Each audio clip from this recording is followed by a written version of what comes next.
Hello বন্ধুরা, তোমরা সবাই কেমন আছো? আশা করছি তোমরা সবাই ভালো আছো। আমি খুব ভালো আছি।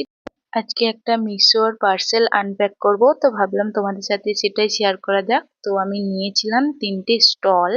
তো মিশোতে এই 3টে দাম খুবই কম পড়েছিল, আর দোকানে এর দাম অনেকটাই বেশি বলছিল এক একটার। তো আমি তার জন্য মিশোতে অর্ডার দিয়ে দিয়েছিলাম।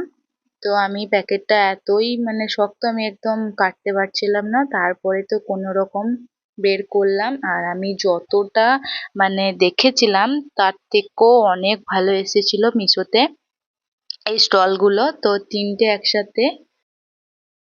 আর এই স্টলগুলো না, দোকানে কোনো কোনো দোকানে একটাতে 50 টাকা, আবার কোনো কোনো দোকানে একটাতে 70 টাকা এরকম দাম বলছিল। আর আমি সেটা মিশোতে পেয়ে গেছি 3টেতে 118 টাকা। তো তোমরা জানাবে আমি কি এটা কিছু খারাপ পেয়েছি না ভালো পেয়েছি। এই দেখো, প্রথমে একটা কালার ছিল, আর এই একটা কালার, আর এই একটা কালার। তো 3টে কালারই খুব সুন্দরই এসছিল। তো তোমরা জানিও তোমাদের কেমন লেগেছে। আমার তো দারুণ লেগেছে।